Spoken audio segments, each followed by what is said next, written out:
It's the third Saturday of the month, which means we're coming together to talk about TVGP's Game Club. I'm your host, Boston, and joining me as always is Moonpir. Hello. And MusiM. Hey.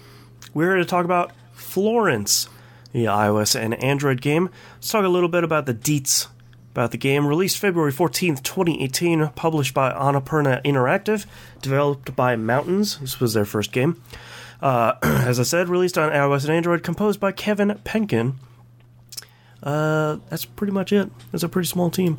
Time travel Metacritic 82. OpenCritic did not rate this. I just found out they don't rate iOS and Android games. So interesting. There you go. Peers for the release date: Metal Gear Survive, which is a game I forgot about. Yep. The Secret of Mana remake, Into the Breach, which is a great game. You should all go play it. And Moss, that cute mouse VR game. It's a good game too. Yeah, that's one of the games I want a PSVR for. I wanna play Moss. Looks super cute. And we ask the question we ask every month: top of the pile, middle of the pack, or overlooked? Honestly, for me, when it came out, this is overlooked because one game from that entire list was the only thing people were talking about. Into the Breach. Yeah. Yeah. The guys from FTL have released another game. It's out now. It's called Into the Breach. Oh my word. I feel like on iOS, the iOS store was always pushing it on me. So I feel like my visibility was pretty high, and then over the last year, the number of awards it keeps winning at pretty much every awards ceremony, I think has given it a lot of visibility. So I think for me, probably top of the pile, because people have been pretty constantly talking about it. But I can definitely see the overlooked. So did you guys know the lead designer on this used to work for a different company, and he made Monument Valley? Oh, well, that makes a lot of sense. Yes, which is I saw the guy's name. It's Ken Wong, I believe it is. And I saw his name. I was like, why do I know that name? And I looked into him, and it's like, yeah, he worked on Monument Valley and wanted to do something slightly different. A little bit. Little bit. MusiM, top of the pile, middle of the pack, or overlooked for you? Definitely overlooked. I don't think, I never shop around on the Apple Store, and the first time I really had heard about it was in their Giant Bomb End of the Year podcasts, and Vinny basically started crying talking about the story. It's like, man, I gotta play this game. Right. I want to cry too, man. Yeah. I also knew I recognized the Annapurna name, and I couldn't figure out why. Do you guys know what other games that company has put out? Edith Finch, most importantly. What Remains of Edith Finch, Flower, Donut County, Gone Home, Ashen. Oh, wow. Yeah, they're a super publisher. I mean, they came out of the Annapurna film studio, who publishes Leica's films, Box Trolls, and there are other stop motion stuff that I'm too sick to remember right now. As the film studio is not doing super well, the video game publisher is doing very well. Apparently, they got all the good talent. Yeah. But let's talk about this short but sweet game, what we liked, what we didn't like. Who would like to start? I want MusiM to start, because I want MusiM to give his thoughts on one of my favorite things in the game, which is the music. Yeah. I mean, the game's almost centered around the music entirely. It's around the music, and it's around how you're navigating the screen. I mean, the music was done really well. I started this game actually yesterday, and it was one of those moments of, I was excited to play this. Why did I put it off? Holy crap. It's supposed to be 2 hours, isn't it? I hope I have enough time. I have an hour to play right now, and 30 minutes later, I've completed it. Right. I was pretty shocked, too. When I started the game, it's we recommend this with headphones. It's well, okay, I normally don't. Honestly, most of my phone games, I just have the music off. I'm usually watching TV or doing something else. So I have a nice pair of Bose listening headphones that I listened to it with. I thought the music was really good. Yeah. I think some of the transitions between the moments I thought felt a little iffy. That's more on the audio programmer than the Kevin Perkins guy, or Pinkin, sorry. Which, by the way, like, I don't know much about him, but evidently he does a bunch of anime soundtracks too. Oh, really? Stuff I haven't heard of, but maybe someone else has, like Made in the Abyss, Norn 9, Under the Dog. And I guess those are anime names if I ever heard it. Yeah, those are. Yeah. I guess he's doing the soundtrack for some 4-episode anime series by the director of the Full Metal Alchemist Brotherhood series, so he's doing something right. Oh, he did Necro Barista, which is also an anime name. Yeah, Norn 9 was really big. Most of those are pretty big series. Well, cool. I've never seen or heard of any of them. His website says he collaborated with Uematsu on a bunch of game titles. And I was like, shouldn't you lead with that? Like one of the most well-known video game composers of all time. Yeah, I mean, I'm a sucker for strings. Let's just get that out the way. Like, I think we've talked about it on pre-show before, but like, I am a fan of metal music and strings, cellos, violin, that kind of thing. You mix them both together, and it's like it makes me all squishy. But even just either or by themselves, I can take, and they do a really good job with the cello in this. Like, it's such a beautiful piece of music. So what's also really cool about that is for this soundtrack, he went and got like his old buddies from college and old teachers and stuff, and just got them to play all the parts he wrote. Oh, cool. So, like, he kind of mentioned that in an interview he did somewhere. I couldn't find much. I was actually kind of looking for the cello sheet music, because I've been trying to learn cello the last couple years, and I really like the cello in it, too. I was shocked when it's like, oh, the main love interest is going to be a cellist. Yeah. Like, it's hard to talk, for me at least, about this game without spoiling something. So that's okay. I mean, it's only 30 minutes. If you've listened this long, just go play it. It's free. It is literally 30 minutes. So spoiler.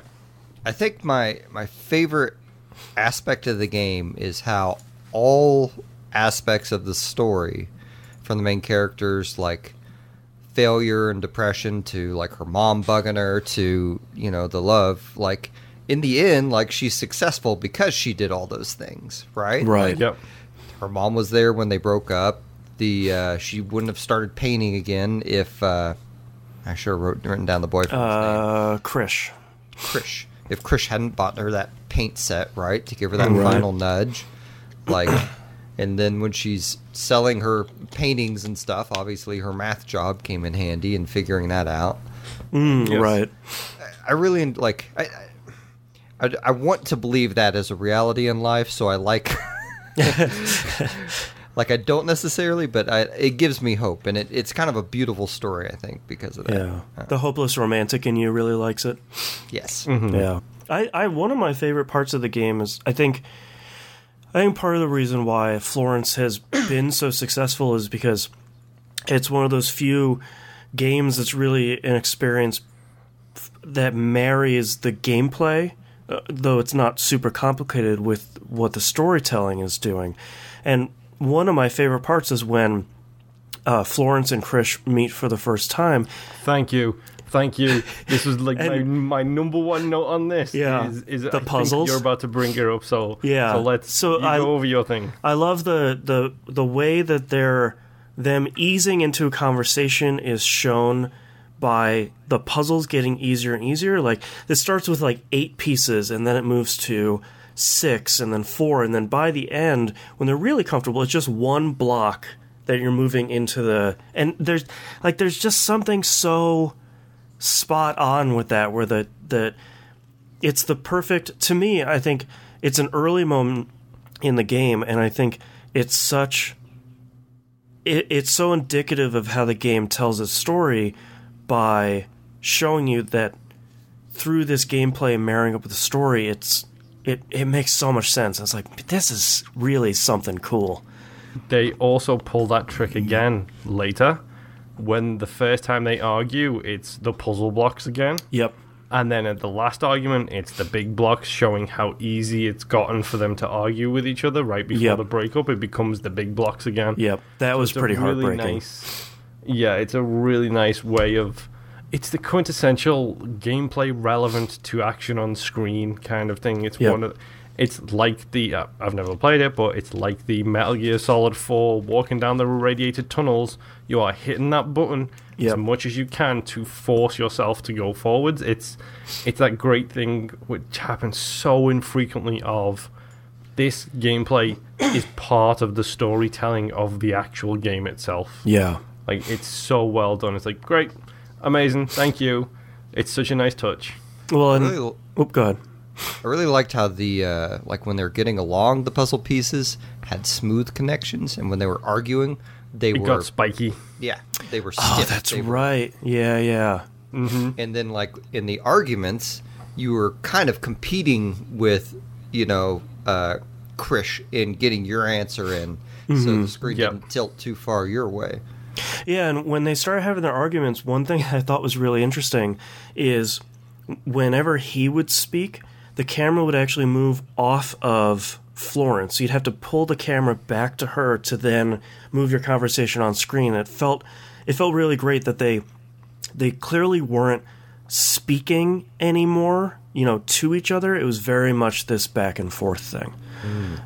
And that, I think, coupled with, coloring, swiping on the screen to sort of unveil something under something else, I think that worked really well. And I think it worked super well when you're getting through and, like, you're always painting over the sad stuff and unveiling something happy. And then you get the Krish one. Yeah, where he's playing much sadder music, and he's sort of, like, folded onto himself. And I was like, man, this is heartbreaking. Mm-hmm. Yeah. Yeah. It's an awesome... everything in the game contributes to it. Like, I don't know that we can... Like, what are even the other puzzles in the game? Because you have the word puzzles... Unboxing and boxing stuff up? unpack and repack scenes, the matching the numbers for the math. Right. But, I mean, it's... I know you're a fan, Boston. I can't remember if MusiM's a huge fan as well. Sorry, Mina, if you ever listen to this, or when you do listen to this. If you're going to do a visual novel, even with like selections and stuff like that, I think this is the best example of like a visual novel that I've ever played. I can feel Mina tweeting you right now. Like, thinks I might not be a fan of visual novels. Right. Yeah, it's really interesting because it takes a polar opposite approach of visual novels, because visual novels are very much a static image and a gross amount of text, just like tens of thousands of words about this stuff. And Florence, then you make a selection. Yeah, and then you make a selection, and then there's tens of thousands of words. Florence is really interesting because there's really very few words. It's all texts coming in from your mom. And everything else is just kind of the gameplay is there to tell you the story. Yeah. I mean, it's not like we get, like, they don't... I mean, there's not really many words in this game, right? Like, when they're arguing, they're just presented with the pictures and the music and the various puzzles to tell you what it is. And the chapter titles. Yeah. Yeah. There's the chapter titles, and I think the only thing that has actual words is the conversations with your mother. Yeah. Because they are in, I'm assuming, Chinese or Korean, and then they are overwritten with what they actually mean in English. Yeah. I really like the aspect of the story. Like, she starts out just kind of at this dead-end job, just very blah, going through life. And then she gets out of it with Krish, but she really centers her life so much around him. Like that bugged me through the first half of the game. I'm like, well, she's not doing anything. Like, she's just living. She hasn't changed at all. Yeah, like, where's your dream? Just of this guy, like, right. Mm-hmm. She needs to find something to live for besides him too. And like, that was the story. Like, little did I know, by the end, that's exactly what they were going for. It was it's a really cool experience. It's like the animation in it and artwork I think is gorgeous. Like, yep. It's Well, there's little stuff too, like when there's a flashback early on to when Florence is really small and you're painting butterflies and stuff in grade school. I like that the design that you make continues to come up throughout the game when she pulls out these old pictures. It's the exact design that you made. Yep, it's the one that comes out the memory box. It's the one that comes out when she thinks about becoming an artist. Yep. And then it's the one at the end of the game that's actually framed when it says thank you. Yep. Yeah. Florence is great. I really hope this team goes on to make more stuff. I don't want them to make like a Florence 2, but it's one of those teams where it's like, you made this really cool thing that I don't want you to touch anymore, and I want you to go make something totally different, and what are you going to do there? Florence's revenge. Right. Out to get Trish. Florence got a gun. The hot new MOBA. Where are we dropping, Florence? I was going to make another Florence and the Machine joke, but I think I did that last episode, so I can't do it twice on a run. Yeah. All right, any final thoughts here on Florence? Go buy it. Go play it. Yeah. I think for me it was like $3, I think, on Android. It's less than you'd spend on a movie ticket, and it's just as good of an experience to me. Yep. It doesn't take long. Stick your headphones in. If you got the chance, sit down and play it in one sitting. Yeah, it literally is half an hour. It's genuinely amazing. Yeah. I agree with all that. I don't think I can add any more to this conversation, honestly. Yeah. Let me buy the soundtrack. That's all I want to do. Oh yeah, and release some sheet music, like Yeah, you should ask him on Twitter. I know you're listening to this now.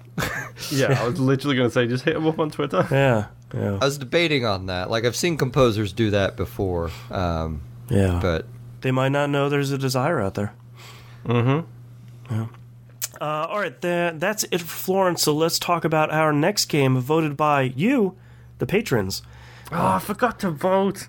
I don't even know what the 3 options are now. Well, the 3 options were... Let me pull it up here. It was one game I wanted to play, which was Rain World. It's that cool slug cat game, that puzzle game. Okay. That got no votes. Wait, hold on. Boston's choices get 0 votes? What a shocker. Every time, man. That's okay. I've got randomization on my side. Second place here was Slayaway Camp. That's that cool puzzle game. Up, down, arrows, slidey around. Really cool. I've played a little bit of that. That's cool. But the winner, because you all want to see us suffer and we love you for it, is Cuphead. Are you serious? I'm sorry, but I am not happy about this. I feel so sorry for MusiM. No offense, MusiM. I thought I had successfully dodged this game. I gotta be honest with you. I don't think any of us are going to finish it, so it is definitely not. So, for anyone that's listening, typically our requirement is you really need to finish the game before we talk about it. You've got a whole month to do it. That restriction is 100% lifted this time. Do the best you can. That's really all I'm asking of anybody. So next game is Cuphead, Xbox One, PC, and Switch. It's come on! It's gonna be a thing. I am the most hardcore out of all 3 of us. I think I can probably say that pretty freely. Like I am the most hardcore gamer out of all 3 of us, and I'm not looking forward to this. I'm looking forward to playing it. I'm just not looking forward to banging my head on it. Yeah. No. So thank you monsters. This next game is Cuphead. Thank you so much, everyone, for listening, and we'll see you all next month. Bye.